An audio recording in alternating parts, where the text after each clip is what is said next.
আউযুবিল্লাহি মিনাশ শাইতানির রাজিম বিসমিল্লাহির রহমানির রহিম। পবিত্র কোরআন মজিদের সূরা আহজাবের আলোচনা চলছে। ৩৩ নম্বর সূরার আজকে ৩৫ নম্বর আয়াত থেকে শুরু হচ্ছে। যে বিষয়টিকে ঘিরে এই আলোচনাটা এ পর্বে শুরু হবে সেটা হলো একটা আয়াত, ৩৭ নম্বর আয়াত। স্মরণ করো, আল্লাহ যাকে অনুগ্রহ করেছেন ও তুমি যাকে মমতা দিয়েছ তাকে তুমি বলেছিলে তুমি তোমার স্ত্রীকে তোমার কাছে রেখে দাও এবং আল্লাহ সচেতন থাকো, আল্লাহ ভীতির মধ্যে থাকো, তাকে তালাক দিও না। বর্ণিত আছে এটা তার যে কৃতদাস ছিল একজন জায়েদ বিন হারেসা, তাকে আমাদের নবী যখন কৃতদাস থেকে তাকে মুক্ত করে নিজের কাছে নেন, এটা তার প্রথম স্ত্রী মা খাদিজা তাকে দেন, উপহার দেন মুক্ত করে। এবং এই ছেলেটিকে নবী ছেলে বলে ডাকতেন, আদিয়াকুম। কিন্তু আরবে তখন যে ব্যবস্থা ছিল যে কাউকে ছেলে বলে ডাকলে তাকে সব উত্তরাধিকার বা এই ধরনের নিয়ম ছিল, যেটা এখানে ভাঙা হচ্ছে। যে রক্ত সম্পর্কীয়, যেটা আমরা একটু আগেও আলোচনা করেছি আমাদের যে একটি আয়াতে, যে রক্ত সম্পর্কীয় বিষয়গুলো আসলে এগিয়ে আসবে, যেটা আমরা প্রথমেই আলোচনা করেছি ৬ নম্বর আয়াতে। তো এই বিষয়টিকে ঘিরে জয়নব রাদিয়াল্লাহু তাআলা আনহা, নবীজির ফুফাতো বোন, তার সাথে নবী জায়েদ এর বিয়ে পরবর্তীতে দিয়েছিলেন শ্রেণী বৈষম্য দূর করার জন্য, ধনী দরিদ্রের মাঝখানে সম্পর্কের জন্য, যেটা ইসলামের অন্যতম একটি নীতিবোধ, যেই নীতিবোধগুলো কোরআনে বিভিন্নভাবে আসে। এটাকে ঘিরেই আমাদের এই ৩৫ নম্বর আলোচনা, ৩৫ নম্বর আয়াত থেকে এই পর্বে আলোচনা হচ্ছে। ৩৫ নম্বর আয়াত, নিশ্চয়ই সমর্পিত পুরুষ ও নারী, বিশ্বাসী পুরুষ ও নারী, অনুগত পুরুষ ও নারী, সত্যবাদী পুরুষ ও নারী, ধৈর্যশীল পুরুষ ও নারী, বিনয়ী পুরুষ ও নারী, দানশীল পুরুষ ও নারী, সংযম পালনকারী পুরুষ ও নারী, সমস্ত বিষয়ে সংযম, একটা ডিসিপ্লিন নিয়মতান্ত্রিক জীবন যেন পালন করে মানুষ, সেই পুরুষ ও নারী, এবং যাদের এই যৌন সংযমী পুরুষ ও নারী নিজের পরিশীলতা, পরিশুদ্ধতা, পবিত্রতা বজায় রাখে, যারা আল্লাহকে বেশি বেশি স্মরণকারী পুরুষ ও নারীদের জন্য স্মরণ, প্রত্যেকটা ক্ষেত্রে পৃথিবীর প্রত্যেকটা পদক্ষেপেই আমরা যেন অন্যায় থেকে বিরত থাকি। এই বেশি বেশি আল্লাহকে স্মরণকারী পুরুষ ও নারীদের জন্য আল্লাহ ক্ষমা ও মহা পুরস্কার প্রস্তুত রেখেছেন।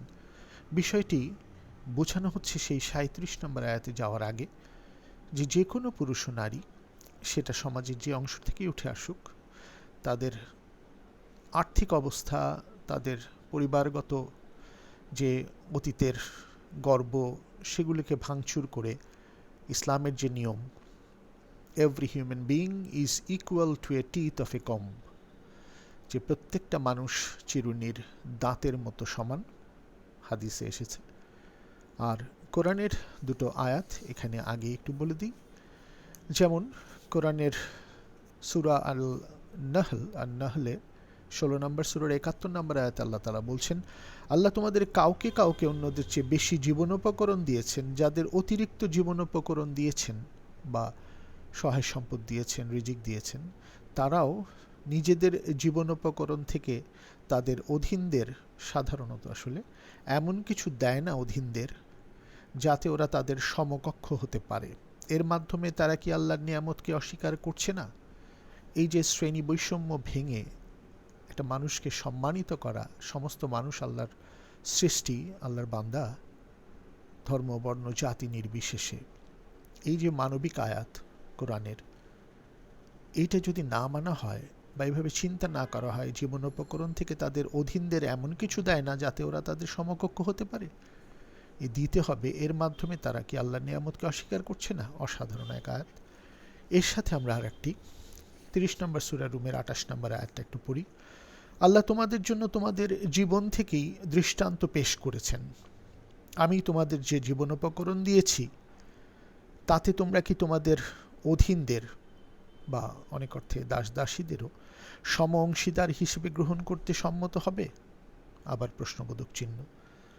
তোমরা শক্তিমান সমকক্ষদের যেভাবে সমীহ করো, তাদেরকেও কি সেভাবে সমীহ করে চলতে রাজি হবে?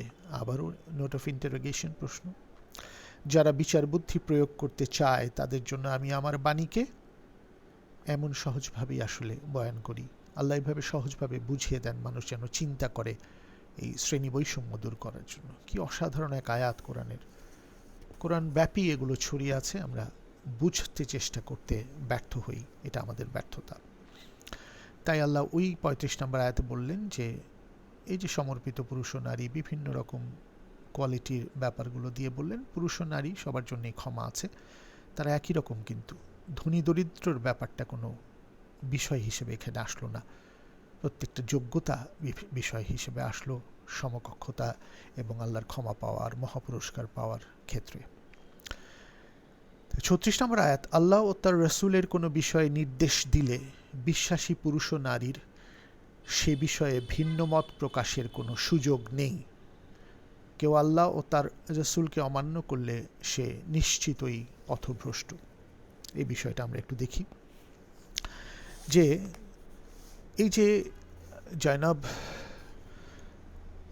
রাদিয়াল্লাহু তাআলা আনহা, তখন আল্লাহ তাআলা এই ৩৭ নম্বর আয়াতে আগে যেটা বলছেন এখানে হলো জয়নবকে যখন নবীজি তার আপন ফুফাতো বোনকে, তাদের অবস্থা সম্পন্ন ছিলেন, যখন জয়নব বিনতে জাহাশ সম্পর্কে উপরে আয়াতটি যখন নাজিল হয়েছিল, জাহেলি জামানা থেকে চলে আসা মুসলমানদের মধ্যে বংশগরিমার বদ্ধমূল ভুল ধারণা নবী সাল্লাল্লাহু আলাইহি ওয়াসাল্লাম ভেঙে দিতে চেয়েছিলেন। ইসলাম ঘোষণা দিল যে তাকওয়া, আল্লাহ ভীতি ছাড়া একের উপর অন্যের কোনো শ্রেষ্ঠত্ব নেই। আল্লাহ সচেতনতা, সুন্দর পথে, সৎ পথে থেকে সৎ কাজ করা ছাড়া কোনো শ্রেষ্ঠত্ব নেই, যেটা আমরা ৩৫ নম্বর আয়াতেই দেখেছি। স্বাধীনতা প্রাপ্ত ব্যক্তিরা হচ্ছে তারা যারা বন্দী দশা থেকে, দাসত্ব থেকে মুক্তি পেয়েছে। এরা সমাজে মনিবদের শ্রেণী থেকে কম সম্মানিত ব্যক্তি বলে বিবেচিত হতো। এমনই এক সম্পর্কে গড়ে উঠেছিল রাসূলুল্লাহ সাল্লাল্লাহু আলাইহি ওয়াসাল্লামের সাথে জায়েদ ইবনে হারেসার সম্পর্ক। ওই যে কৃতদাস থেকে মুক্ত হয়ে তাকে ছেলে বলে ডাকতেন, ডাকা পুত্র। তিনি ছিলেন রাসূলুল্লাহ সাল্লাল্লাহু আলাইহি ওয়াসাল্লামের মুক্তিপ্রাপ্ত এক দাস। তাকে রাসূলুল্লাহ সাল্লাল্লাহু আলাইহি ওয়াসাল্লাম তাকে ছেলে হিসেবে ডাকতেন, এটা আগেই বলেছি। অতঃপর যে কোনো একজন স্বাধীন মানুষের পূর্ণ ও সমমর্যাদা দানের উদ্দেশ্যে রাসূলুল্লাহ সাল্লাল্লাহু আলাইহি ওয়াসাল্লাম তার নিকটাত্মীয় বনু হাশেম গোত্রের জয়নব বিনতে জাহাশের সাথে তার বিয়ে দেন, যাতে করে শ্রেণীগত ভেদাভেদ চিরদিনের জন্য ও পরিপূর্ণভাবে দূরীভূত হয়, এবং এর জন্য তার পরিবারের মধ্যে থেকেই তিনি পার্থক্য দূর করার উদ্যোগ শুরু করেন। আসলে সে সময়ে শ্রেণী বৈষম্যের শেকড় সমাজের রন্ধ্রে রন্ধ্রে প্রথিত ছিল, যা নবী সাল্লাল্লাহু আলাইহি ওয়াসাল্লামের বাস্তব পদক্ষেপ ছাড়া দূর হওয়া সম্ভব ছিল না। এ ঘটনার ফলে গোটা মুসলিম সমাজ এ নতুন আদর্শ গ্রহণ করে এবং সমগ্র মানবমণ্ডলী পুরাতন সম্পর্ককে অসার মনে করতে থাকে। এই শ্রেণী বৈষম্যকে দূর করতেই হবে। এই বিষয়টা কত আগে নবীজি আলোচনা করেছেন, গুরুত্ব দিয়েছেন এক একটা নিজের পরিবারের উপরে। ইবনে কাসির থেকে আমরা দেখতে পাই যে যখন নবীজি এই বিয়ের জন্য জয়নবকে বললেন যে তার সাথেই তোমার বিয়ে দিতে চাচ্ছি, তখন জয়নব রাদিয়াল্লাহু তাআলা আনহা বললেন, না, আমি তাকে বিয়ে করতে রাজি নই, হামলি বললেন। তখন রাসূল সাল্লাল্লাহু আলাইহি ওয়াসাল্লাম তাকে একটু হুকুমের মাধ্যমেই বললেন, অবশ্যই তাকে তুমি বিয়ে করবে, কেন করবে না? এই শ্রেণী বৈষম্য তো কোনো বিষয় না, একটা ভালো মানুষ সে। জয়নব বললেন, ইয়া রাসূলুল্লাহ, আমার ব্যাপারে আপনি কি এই নির্দেশ দিচ্ছেন? জিজ্ঞেস করলেন। তারা দুজন যখন কথাবার্তা বলছিলেন সে সময়ে এই আয়াতটি রাসূলুল্লাহ সাল্লাল্লাহু আলাইহি ওয়াসাল্লামের উপর নাজিল হলো। যখন আল্লাহ তাআলা তার রাসূল কোনো বিষয়ে কোনো ফয়সালা দান করেন, তখন সেই ব্যাপারে বিশ্বাসী বা মুমিন কোনো পুরুষ বা স্ত্রীলোকের এখতিয়ার খাটানোর আর অধিকার থাকে না, যেটা আমরা আয়াতটা ৩৬ নম্বরে দেখলাম। তো ভিন্নমত প্রকাশের কোনো সুযোগ নেই, যেটা দিয়ে আমরা শুরু করেছিলাম। আসলে এই আয়াতটি শোনার সাথে সাথে জয়নব রাদিয়াল্লাহু তাআলা আনহা বললেন, আমি কি এই বিয়ের ব্যাপারে আমার সম্মতির কথা জানাবো? রাসূলুল্লাহ সাল্লাল্লাহু আলাইহি ওয়াসাল্লাম বললেন, হ্যাঁ, এটা তোমার ইখতিয়ার আছে, আল্লাহ ইখতিয়ার দিয়েছেন, যেটা ভালো সেটা তুমি গ্রহণ করতে পারো। জনাব বললেন, ইয়া রাসূলুল্লাহ, আমি আল্লাহ তাআলা রাসূলের নাফরমানি করব না, এই প্রস্তাবে আমি কবুল করলাম। তো এই বিষয়ে ইবনে কাসিরের আরেকটি রেওয়াতে আমরা পাই যে জয়নবের সাথে রাসূলুল্লাহ সাল্লাল্লাহু আলাইহি ওয়াসাল্লামের জায়েদ ইবনে হারিসের বিয়ে দেন ঠিকই, এতে তিনি ও তার ভাই, জয়নব ও তার ভাই খুব একটা সন্তুষ্ট ছিলেন না প্রাথমিকভাবে, এবং তার ভাই জাহাজ বললেন, আমরা তো চেয়েছিলাম রাসূলুল্লাহ সাল্লাল্লাহু আলাইহি ওয়াসাল্লাম নিজেই বিয়ে করবেন, কিন্তু তিনি তার একজন দাসের সাথে বিয়ের ব্যবস্থা করে দিলেন। দেখেন, আগের থেকেই কিন্তু তারা চাচ্ছিল যে রাসূলের সাথে তার বিয়ে হোক, কিন্তু রাসূল কিন্তু সার্বিকভাবে পৃথিবীতে একটা চমৎকার সিস্টেম প্রতিষ্ঠা করার জন্য নিজের পরিবার থেকেই শুরু করলেন এই শ্রেণী বৈষম্য, ধনী দরিদ্রের অধিকার একসাথে করার এবং এই দূরত্ব ঘোচানোর জন্য। কি অসাধারণ একটা উদ্যোগ নিলেন রাসূলুল্লাহ সাল্লাল্লাহু আলাইহি ওয়াসাল্লাম। তো আমরা এখান থেকে চমৎকারভাবে আমাদের এক উদাহরণ পাই, এবং এই যে ৩৬ নম্বরের পরেই আসছে ৩৭ নম্বর আয়াত। স্মরণ করো আল্লাহ যাকে অনুগ্রহ করেছেন ও তুমি যাকে মমতা দিয়েছ, নাম নাই তবু এটা আসলে জায়েদ বিন হারেসা রাদিয়াল্লাহু তাআলা আনহুকে বলা হচ্ছে, তাকে তুমি বলেছিলে তুমি তোমার স্ত্রীকে তোমার কাছে রেখো, তালাক দিও না, এবং আল্লাহ সচেতন থেকো, আল্লাহ ভীতির মধ্যে থাকো, কারণ আল্লাহর কাছে এই তালাক হচ্ছে বৈধ বিষয়গুলোর মধ্যে সবচাইতে একেবারে অপছন্দীয় বিষয়। তো তারপরে আয়াত আসছে, তখন তুমি তোমার অন্তরে যা লুকিয়েছিলে আল্লাহ তা প্রকাশ করে দিয়েছেন। এটা কি লুকিয়েছিলে? এই বিষয়গুলো আমরা একটু আলোচনা করব। তুমি লোকনিন্দার ভয় করেছিলে, অথচ আল্লাহর ভয় করাই ছিল তোমার জন্য অধিক যুক্তিযুক্ত। তারপর জায়েদ যখন বিবাহ সম্পর্ক ছিন্ন করলো, তখন আমি তাকে তোমার সাথে বিবাহ সূত্রে আবদ্ধ করলাম। আল্লাহ প্রত্যেকটা জীবনে যা ঘটে আল্লাহর ইচ্ছাতেই ঘটে। আমাদের প্রত্যেকের জীবন, মৃত্যু, বিয়ে সব কিছু আল্লাহর ইচ্ছাতেই ঘটে। নবীজির ক্ষেত্রেও তাই ঘটল। তখন আমি তোমার সাথে বিবাহ সূত্রে আবদ্ধ করলাম। আমাদের প্রত্যেকের জীবনেও এভাবেই ঘটে। এর কারণ ছিল ভবিষ্যতে বিশ্বাসীদের যে এই যে পোষ্যপুত্র বা দত্তক পুত্ররা, যাকে এখন বলা হয়, আসলে নবী পুত্র বলে ডাকতেন, তাই পুত্র হয়ে গিয়েছিল। আসলে এগুলো নিজের পুত্র নয়, এবং ওইভাবে দত্তকও নেননি, ওইভাবে পোষ্যও বানাননি, কোনো ফর্মালিটিস ছিল না। এমনি বলতেন তুমি আমার ছেলের মতো, এই ধরনের। আসলে তার নিজের ছেলে নয়, কিন্তু সমাজে প্রতিষ্ঠিত ছিল, এই ডাকলেই তারা এইভাবে নিত যে নিজের পুত্রের মতো, এবং উত্তরাধিকারও পেত। উত্তরাধিকারের ব্যাপারটা যে পাবে না, রক্তীয় সম্পর্ক কাজে লাগবে, এটা আমরা একটু আগেও আলোচনা করেছি এই সূরাতে। দত্তক পুত্ররা বা পোষ্যপুত্ররা বা ডাকপুত্ররা, আদিয়াকুম যাদেরকে বলা হয়, নিজ স্ত্রীর সাথে বিবাহ সম্পর্ক ছিন্ন করলে সেই রমণীকে বিয়ে করতে বিশ্বাসীদের যেন কোনো বাধা না থাকে, আল্লাহর নির্দেশ অবশ্যই পালিত হবে। এই বিষয়টি আসলো, এবং ৩৮ নম্বরে বলছেন, আল্লাহ নবীর জন্য যা নির্ধারণ করেছেন তা পূরণ করতে তার কোনো বাধা নেই। পূর্ববর্তী নবীদের জন্য এটা ছিল আল্লাহর চিরায়ত বিধান। মনে রাখতে বলছেন, প্রত্যেকের সামর্থ্য অনুসারেই তার জন্য আল্লাহর বিধান নির্ধারিত হয়। আল্লাহর হুকুম হয় একটি চূড়ান্ত স্থিরীকৃত সিদ্ধান্ত। এই ৩৮ নম্বর আয়াত পর্যন্ত আমরা পড়লাম, এবং এখন আমরা একটু আলোচনা করি। এই বিষয়টি নিয়ে অনেক ধরনের কথা বলা হয়, বিশেষ করে পশ্চিমা বিশ্ব বা ইসলাম বিরোধী যারা বলেন যে নিজ পুত্রকে তালাক দিয়ে তার স্ত্রীকে বিয়ে করেছেন। আসলে তা না। নবীজি প্রথমেই বলছেন এখানে যে তুমি তোমার স্ত্রীকে তোমার কাছে রেখে দাও, তালাক দিও না, এবং আল্লাহ সচেতন থাকো, আল্লাহ ভীত থাকো। আল্লাহ কিন্তু পছন্দ করেন না এই তালাক দেওয়াটা। এই জায়গাগুলোকে আসলে গুরুত্ব দিয়ে আমাদের জানতে হবে। আসলে আমরা বুঝতে পারছি যে জয়নব রাদিয়াল্লাহু তাআলা আনহার বিরুদ্ধে গোত্রগত আভিজাত্যের এই যে একটা অভিযোগ করার ক্ষেত্রে যখন করলেন জায়েদ, তখন নবীজি তাকে বললেন যে তুমি তোমার স্ত্রীকে ছেড়ো না, তোমার কাছে রেখে দাও। কিন্তু জায়েদ এবং জয়নব আর থাকতে পারছিলেন না। বাস্তবতার ক্ষেত্রে যখন আর থাকা যায় না, আল্লাহ পছন্দ করেন না তালাক, তারপরেও কিছু নিয়ম আল্লাহ করে দিয়েছেন। ২২২ থেকে ২৪২ নম্বর আয়াত আমরা বাকারাতে পাই, ৬৫ নম্বর সূরা তালাকে পাই, এবং অন্যান্য জায়গায় এগুলো পাই। তো একথা প্রকাশ করেননি যে অভিযোগ করার ক্ষেত্রে নবী সাল্লাল্লাহু আলাইহি ওয়াসাল্লাম একথা প্রকাশ করেননি জায়েদের কাছে যে তিনি এ বিয়ে দিয়েছিলেন মানুষ মানুষের ভিন্নতা দূরীকরণের একটি উদাহরণ হিসেবে। কিন্তু এখন এতদিন যখন এই অবস্থা, তখনও নবী সাল্লাল্লাহু আলাইহি ওয়াসাল্লাম জায়েদকে এই বলতে পারলেন না যে পরিস্থিতি এখন এমন অবস্থায় পৌঁছেছে, তখন জায়েদের সাথে জয়নবের স্থায়ী মিল হয়ে থাকাটা তখনকার বাস্তবতায় আসলে অসম্ভব। এই কথাটা নবীজি বলতে পারছিলেন না। প্রত্যেকটা জিনিস জানার পর উনি চাচ্ছিলেন থাকুক, কিন্তু আল্লাহ বলছেন যখন একেবারে কেউ থাকতে পারবে না নিজেদের সাথে, তখন তো বিভক্ত হতেই হবে। এটা নিজেদের প্রয়োজনে, নিজেদের শান্তির জন্য, সমাজের প্রয়োজনেই তালাক আল্লাহ পছন্দ করেন না, কিন্তু আলটিমেটলি তো তালাক হলে কিছু নিয়ম কারণ আছে। তো নবী এটা না বললেই জোর করেই তাদেরকে রাখতে চাচ্ছিলেন।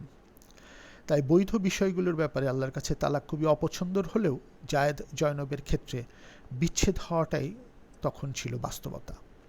এ কথা দিকে তাকিয়ে যে জায়েদকে না বলে নবীজি সাল্লাল্লাহু আলাইহি ওয়াসাল্লাম বলছেন, তুমি তোমার স্ত্রীর সাথে সম্পর্ক বজায় রাখো এবং আল্লাহর তাকওয়া, সৃষ্টিকর্তার ভীতি অবলম্বন করো, তাকে ছেড়ে দিও না, তালাক দিও না। তাই ছেড়ে দিলে সৃষ্টিকর্তা বিষয়গুলির মধ্যে এই বিষয়টিকে বিবেচনা করেই আল্লাহ বলছেন যে ছেড়ে দিলে সৃষ্টিকর্তা বিষয়গুলোর মধ্যে এটা সবচেয়ে অপছন্দ করলেও এখানে আসলে ছেড়ে দেওয়াটাই বাস্তবতা ছিল। এই বিষয়টিকে বিবেচনা করেই আল্লাহ বলছেন যে বাস্তবতার নিরিখে এটা এ বিষয়ে সম্মতি না প্রকাশ করে নবী কেন জায়েদকে বলেছেন যে জায়েদ যেন নিজ স্ত্রীকে নিজের কাছেই রাখে এবং সম্পর্ক বজায় রাখে, এটা বাস্তবতা নয়। তাই আল্লাহ নবীকে বলছেন তুমি স্বীয় অন্তরের মধ্যে ওই কথা রাখতে, যেটাকে প্রকাশ করায় রাখলে, যেটাকে প্রকাশ করায় আল্লাহর ইচ্ছা ছিল যে এটা তো বিচ্ছেদ হবেই, কিন্তু নবী স্বীয় অন্তরে এটা রেখে দিলেন। আসলে এর ফলেই জয়নবের তালাক হলো আল্লাহর ইচ্ছাতেই, এবং ওই শ্রেণী বিভেদ আল্লাহ নবীজি দূর করলেন, উদাহরণ হিসেবে পৃথিবীর কাছে প্রকাশিতও হলো। কিন্তু আসলে আবার আল্লাহ পরবর্তী নিয়মও করেছিলেন যে যদি একেবারেই না থাকতে পারে কেউ, তাহলে বিচ্ছিন্ন হবে। এক্ষেত্রে বিচ্ছিন্নতাই ছিল বাস্তবতা। এরপরে তালাক হলো। যেহেতু জায়েদ ও জয়নব মানতে পারছিলেন না, সংসার এগিয়ে নিয়ে যেতে পারছিলেন না, আর এরপর যেহেতু নবীর ফুফাতো বোন, তার বিয়ে তিনিই করিয়েছিলেন, পরবর্তীতে এই বিধবা মহিলাকে সমাজের কাছে অপদস্থ যেন না হন, এর বিষয়ে যখন ওই জয়নবের পরিবার থেকে আবার প্রস্তাব আসলো, তারা প্রথমেই প্রস্তাব দিয়েছিল, আমরা দেখেছি ইবনে কাসিরের সেই ফি জিলালিল কোরআনের একটা তাফসিরের থেকে, যে জয়নবের ভাই জাহাস, জয়নব রাদিয়াল্লাহু তাআলা আনহার ভাই জাহাস এই প্রস্তাব দিয়ে বলেছিলেন তিনি কেন বিয়ে করছেন না। তো আবার যখন এই তালাকের পর একটা বিধবা মহিলার প্রস্তাব আসলো, তখন নবীজি তার ফুফাতো বোনকে তার কাছে আশ্রয় দিলেন, যেহেতু বিয়েটা তিনিই দিয়েছিলেন। তাই তার শান্তির জন্য এবং সর্বতোভাবে সমাজের সঠিকতার জন্য, এবং ওই পরিবার চাচ্ছিল বলেই নবীজি আল্লাহর ইচ্ছায় তাকে নিজ আশ্রয়ে রাখলেন তার অন্যান্য স্ত্রীদের সাথে। এই বিষয়টিকে নিয়ে যত রকমেরই তর্ক হোক না কেন, নবী যে কত গভীরভাবে, অন্যান্য নবীদের ক্ষেত্রেও এটা ছিল, আমরা 38 নম্বর আয়াতে দেখেছি এই নিয়মই ছিল। তাই তখনকার পরিপ্রেক্ষিতে, তখনকার বাস্তবতার ক্ষেত্রে কোনো রকম নিয়ম কে বিতাড়ন করে, নিয়মের বাইরে গিয়ে কিছু না করে, একটা মানুষকে সর্বোচ্চ চেষ্টা করছেন যেন এই শ্রেণী ভিন্নতা বা এই গরিমা, পারিবারিক গরিমা ভেঙে একটা উদাহরণ সৃষ্টি করে ওনাদের মধ্যে রাখার জন্য নবীজি বারবার চাপ দিচ্ছেন জায়েদকে এবং জয়নবকে, কিন্তু তারপরে থাকলো না। আসলে ব্যাপারটা উনি সর্বোচ্চ চেষ্টা করার পর যখন এই জয়নবের সাথে তার বিচ্ছিন্নতা হয়ে গেল, তালাক হয়ে গেল, তখন সামাজিক কারণে এবং ওই পরিবার চাচ্ছিল বলে আল্লাহর ইচ্ছায় নবীজি তাকে আশ্রয় দিলেন। এই বিষয়টি আমরা এই দৃষ্টিভঙ্গি থেকে গভীরভাবে বুঝবার চেষ্টা করি সূরা আহজাবের 37 নম্বর আয়াত, যেটা নিয়ে অনেকেই ছিদ্রান্বেষীরা এবং কুতার্কিকরা কুতর্ক করে থাকেন। এই গভীরভাবে আমরা বুঝলে এই ব্যাপারটা ক্লিয়ার হয়ে যাব। জাযাকাল্লাহু খাইরান। আসসালামু আলাইকুম ওয়া রাহমাতুল্লাহি ওয়া বারাকাতুহু।